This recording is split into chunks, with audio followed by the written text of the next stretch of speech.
Really, I'm hood rich. I'm really a star. I can't wait to be famous. I can't wait to be famous. I can't wait to be famous. I can't wait to be famous. Really, I'm hood rich. I'm really a star. I can't wait to be famous. Really, I'm haunted. I'm haunted by hundreds. Let's keep it 100. You got. Welcome back, all the smoke. What up, though? It's your boy Common Sense, man. And we already know that common sense isn't common. All right, look, so today, man, we got All the Smoke podcast, and they have my favorite NBA player, Rajon Rondo, on there today. Now, for the longest, everybody who know me know that Rajon Rondo has been my favorite player for the longest. You feel me? I always liked Rondo because I felt like he had a lot of heart. His handles was sick. His passing game was sick. He was a point guard that played defense. And his basketball IQ, then that's probably the most important thing. His basketball IQ, in my opinion, was always high. He just reminded me of a true point guard. But my guy is on here, and I'm definitely tuning in whenever I see my man pop up. This is Famous Folks TV.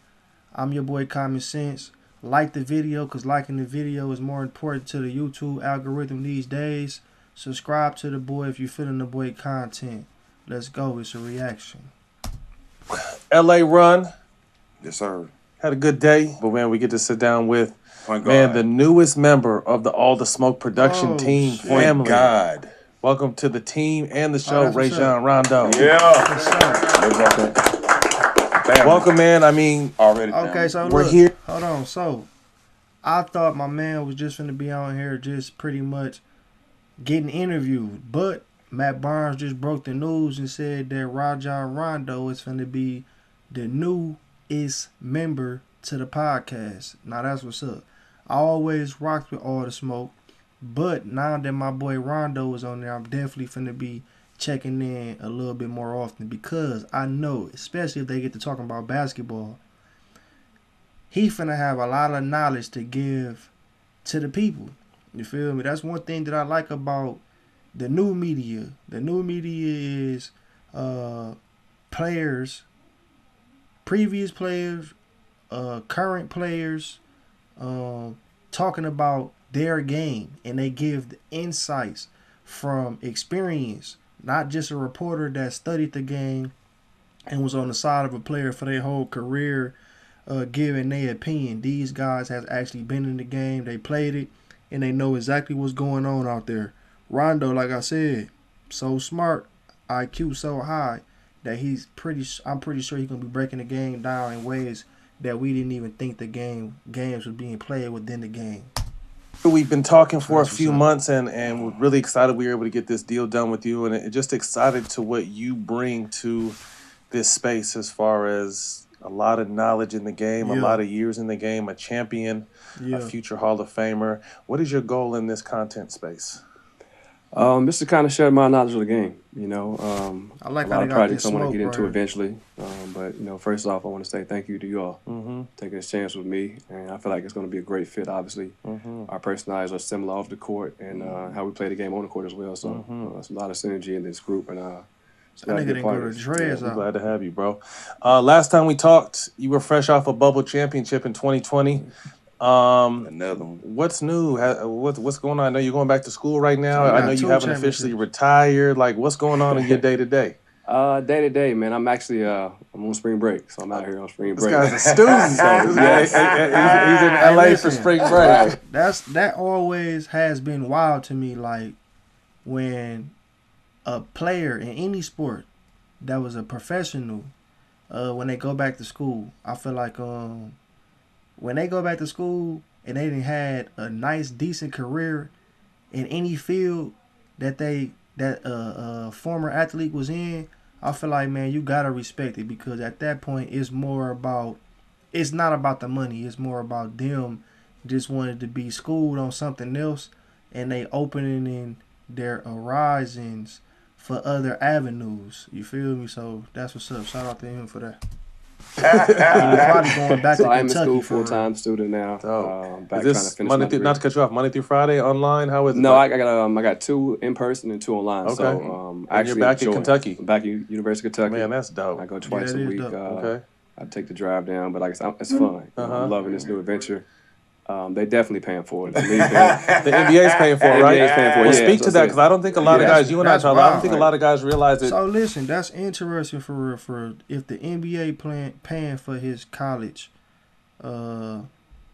tuitions for real. Now, that comment is crazy because they say that a lot of the NBA's, the statistics say a lot of the NBA players, NFL players. Well, we're gonna talk about the NBA because that's what's going on right now. NBA players usually go broke after so long. Now, if the NBA paying for people colleges, it seems like a lot of people should not be going flat broke. And then again, when we saying that out loud, when we do flat broke to us, is probably something different to them. Like flat broke to them might be going from millions to hundreds of thousands and shit. So, but that's what's up that the NBA do pay for their colleges. I didn't know that.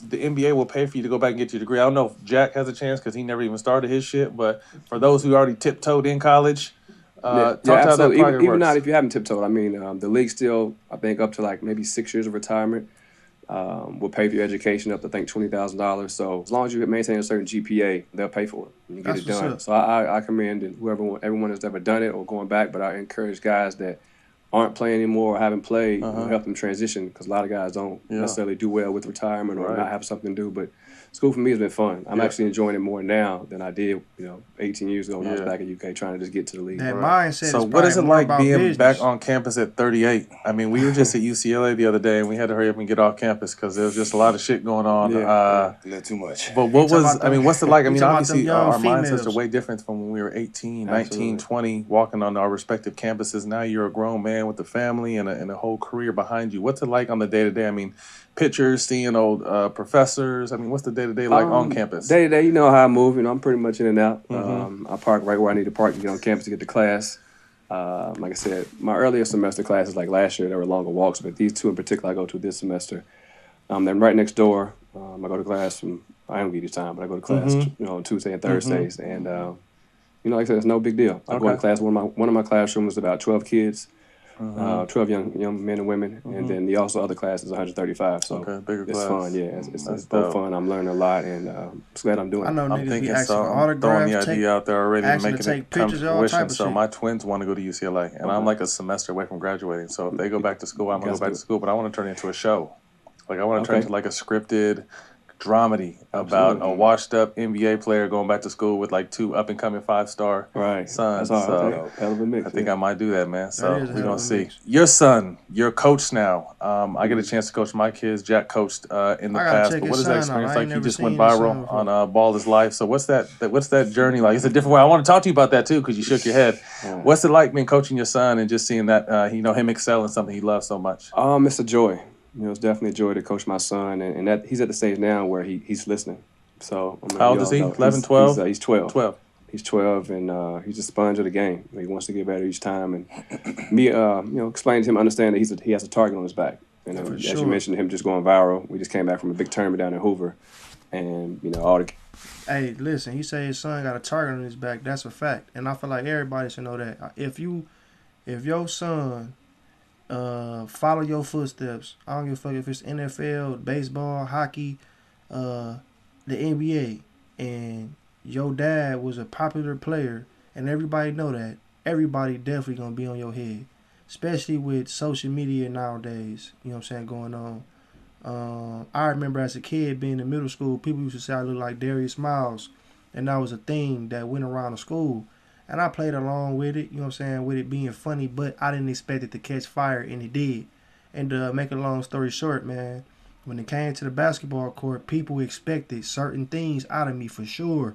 Like, that's Darius Miles' son. Even after I told people that wasn't even true, they still was expecting me to be the greatest player on the floor because they assumed I was Darius Miles' son. So cameras around the court now, so he's starting to get a lot of the notoriety and a lot of the attention. But for me, I'm just trying to keep him as humble as possible.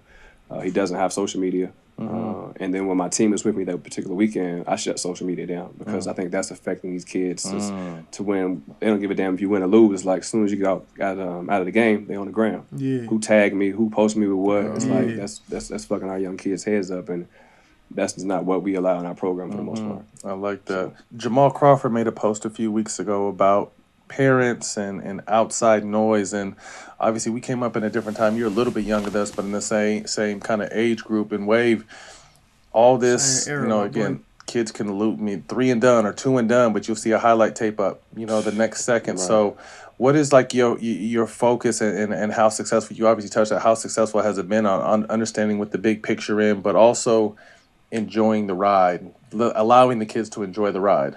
Yeah, for me, that's what it's about. Like I said, I'm pretty strict on the road. Obviously, a lot of kids a lot of parents may send their kids with just me and the coaches.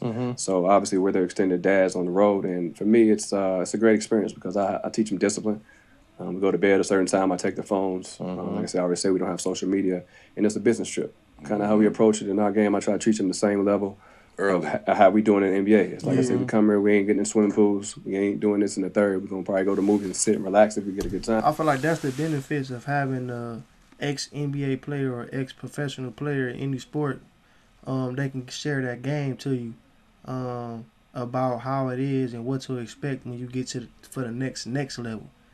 If they in high school or they in middle school, you got high school, then you got college, then you got the NBA. So that next level. One thing I know for a fact that my boy Rondo is probably definitely a good coach because he got so much game when it comes to the NBA, bro.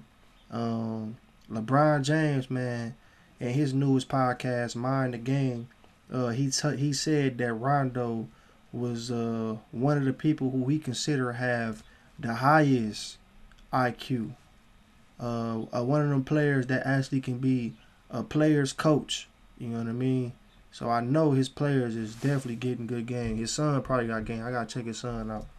Or other than that, we're there for business. We watch film more than any probably NBA team combined. I mean, we after each game because at that age again, you're learning the game so much. Yeah. And for me, instead of arguing with my kids back and forth, I just pop the tape in, and then there's nothing to argue about. I have the whole team vote. Was this a travel? Was this a foul? And they get to coach themselves, and not only just hearing me thinking I'm just crazy and talking on silent all the time. It's like, here's the proof. Right. See it. And then when they know they get to film, and it changed their mindset within the game. They know, okay, shit, I'm gonna have to get off the screen now because last time in film we had talked about this. So it's easy for me to teach the kids, and I don't have to go back and forth with them a lot because right after the game we jump right in the van and we watch it. I love it. So talk to us about. I mean, we all grew up playing on the blacktops and playing pickup games, and there was a little bit of training.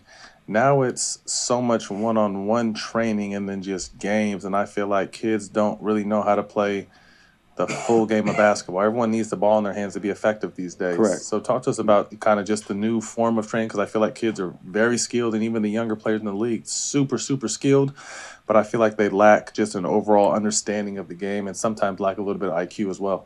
I think the big reason is that because now scoring is glorified.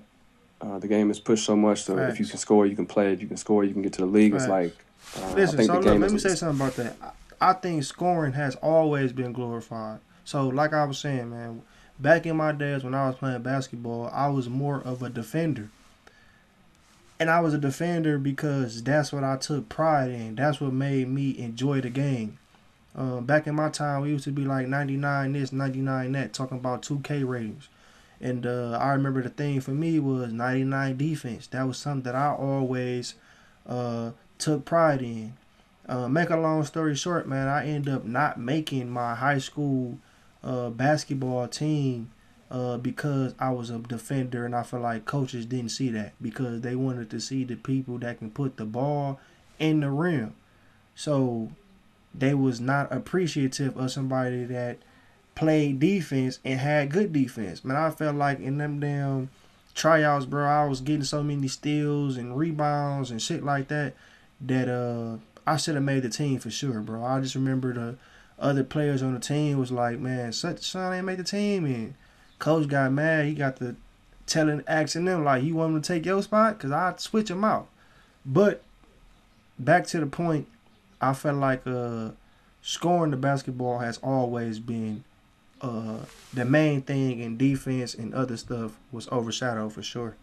So I don't think that's It's a nothing lost that art of changed. actual leaders on the court, like myself, who can actually, if a coach got ejected, can run the entire game. You know who to get the ball to nowadays. Again, when LeBron you're said training, that. you're working out against the cone.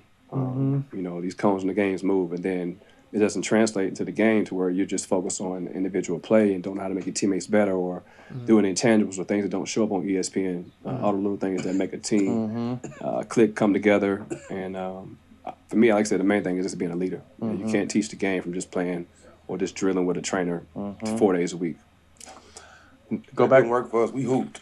Yeah, we hooped. I mean, We hooped. we hooped more than trained. I mean, that's just how it was. So these guys don't have the opportunity. Obviously, it's not as safe, with all the parks and shit closing, especially back in my neighborhoods. You can't just go get a pickup game going, So it does have to be always a school ball game or something in that particular nature because of the safety. But the kids still don't play enough. They don't play the game enough. They rather train than play because, again, training, it taught you how to make in-game adjustments quicker than when you actually get on a game where it counts. The pickup ball, you can't relate. You can't revert back Well, to. I feel like there needs be a little bit more mix-up, too, because I feel like one of the issues is they play a lot of games, but they're just games, so they're not structured or controlled. So I think there needs to be more practice time. But that's hard if you have a team that has kids from different states and in different cities. But I feel like, they're either training or they're playing actual games. I think there needs to be a little bit more control so you can control and help make help correct the mistakes in the games before they become habits. So, I mean, we got kids in it. We're going to see how it goes. But, I mean, I think our kids have an upper hand because they had dads that have been to the top of the mountain and understand what it takes to get there. But go back to what you said about what Jamal posted. And I actually reposted it. It is the parents that are killing the game.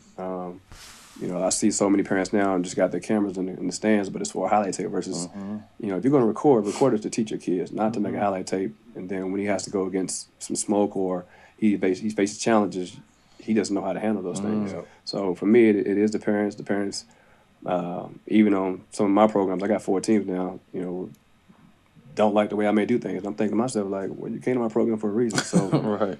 Wish you the best of luck, but you got to get out of here with that type of mindset. Because, again, if everything I'm giving the kids and we're taking our time, obviously we spend a lot of money as well through this. We're not getting paid for it either. At all. So we're taking the time and teaching your kids, it's either you get down with the program or you got to get out of there. So it's the parents that are kind of watering it down and not being authentic with their kids. Last up, Don Breed, 2 of the top 5 assist leaders in the league right now are centers. How do you feel about, you being one of the point guards, one of the real point guards? How do you feel about it not being no point guards like it's erased? All the point guards that's true point guards, you, Chris Paul, there's no more guards like that in the league. The game changing, though. I mean, it's sad. I believe, basketball guys appreciate, myself and Chris, how the way we play the game. I believe the right way. It wasn't. Facts.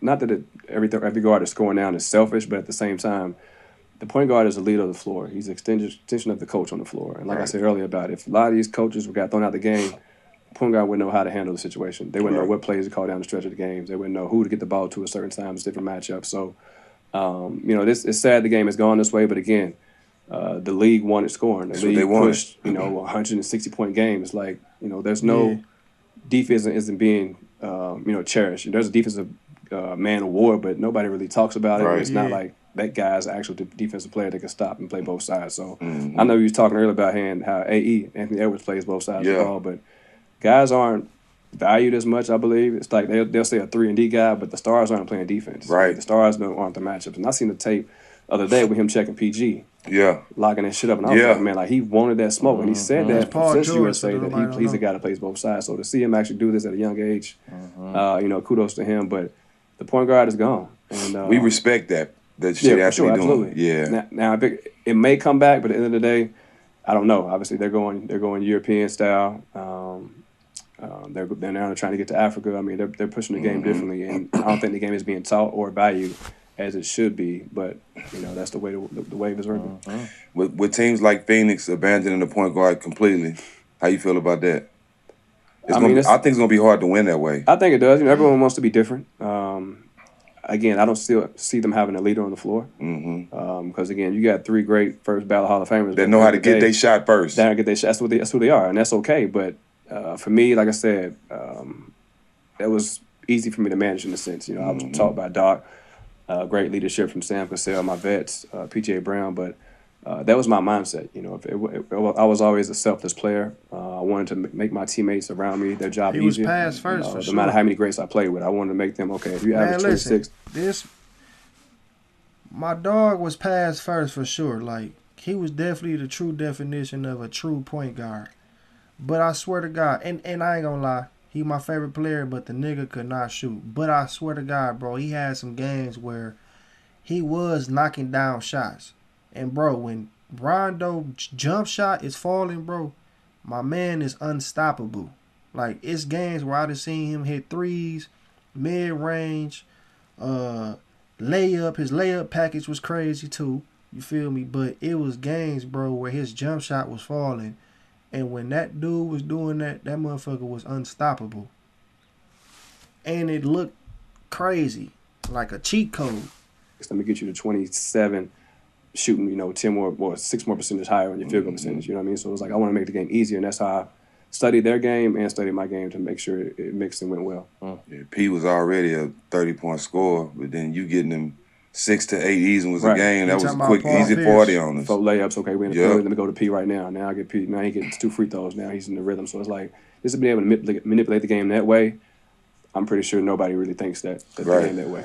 Walk me through the first, football's scripted. The first 2 drives are scripted. Walk me through the first 3 or 4 minutes of the game when you have yourself, Ray Allen, Paul Pierce, Kevin Garnett, and Kendrick Perkins on the floor. What are you looking for, and how are you looking to start the game? I'm looking to dominate in the paint, get Ray a wide open look early as possible. It depends on the matchups. You know what I mean? If you have to give me a team to where, okay, if who's the weakest link, we're going to attack this guy, particularly on defense. If it's a star player, we're playing against Vince Carter, I might want P to go at Vince the first play of the game. Yeah. We're going to set the tone early. He's going to pick up a foul, and then I'm going right back at him, or it just depends on how the game flowed. If that superstar got a first foul, Doc don't even have to talk to me. We're going right back to the play. Yeah. Whether I'm coming out of pick and roll and trying to, bump it to his leg to get the foul, or we're trying to post him, whatever the case may be, I'm trying to get him his second foul of the game early. And that way, they have to make a quick adjustment than we do. When you go in the ticket? It just depends. If he obviously beats a man down the floor, I'm going to him first. If we want to go inside, then obviously if we're going against Rashid or McDice, I'm going to ticket. If I'm going against Kevin Love, so I'm going to get people in foul trouble right away. If I'm going against Tim Duncan, we're going to ticket. You know what I mean? So it's like whoever had that matchup, the first play of the game, hopefully we was trying to go at that person. This is what I did notice, though, because I played y'all a lot. Y'all gave Perkins bone first play of the game a lot. Absolutely. The first play of the game, we're going to give him his bone because he might not see no more unless he run the floor. But if you give him that, now he's going to run through a wall for you. Yeah, sure. It's like understanding who your personnel is, like I said. So it doesn't always have to be the big three. I don't think I ever got a first play of the game, but I was okay with it. I was touching the ball every time. Like I said, it was fun playing with that group of men, and how Doc got us to buy in so quickly. We was able to get it done. Someone who has a very high IQ of the game and really, when you say extension of the coach on the floor, like to every sense of the word, that's what you were. Yeah. No one can figure out Jokic. What would you do if you were coaching against him to try to slow him down? First of all, you have to have the personnel. I think the last team to slow him down was us in the bubble. With Dwight. And I think we had Dwight, JaVale, and we had AD. So we had 3 7-footers that we Tall could throw at him. Yeah. So I think the closest team is Cat healthy, or he's done for the season. Right now, he's not. He'll be back. He'll be back. Yeah. He'll be back, right? Maybe. Yeah, so I think the team that has looks. the best shot, it would probably be the two footers that Minnesota's can throw at them. But again, if I was a West Coast team, my 2 bigs would probably be watching Joker the entire year. If I'm watching that him, way, that I'm means studying studying all his tendencies. I'm seeing when he draws fouls, when he. So listen, to be honest with you, that's probably how Rondo IQ got so good and got so strong from watching film. Like he said, his basketball team probably watched more film than any NBA team in the league, for real. And like he said, if he was a coach in the NBA right now, his 2 bigs would be watching Joker for the whole year, for real, just to learn his habits and what he like to do and be able to stop this motherfucker. You feel me? This interview 37 minutes long, and I ain't gonna do the whole interview. Congratulations to my boy for being a new member. All the smoke, you know what I'm saying? I was really just coming on here to react, but I'm probably finna name this video Rajon Rondo, new member to All the Smoke podcast or something like that. You feel me? I'm your boy Common Sense. Like the video, subscribe to your boy if you're feeling the content. I'm doing what I always do, and I'm signing off. Peace.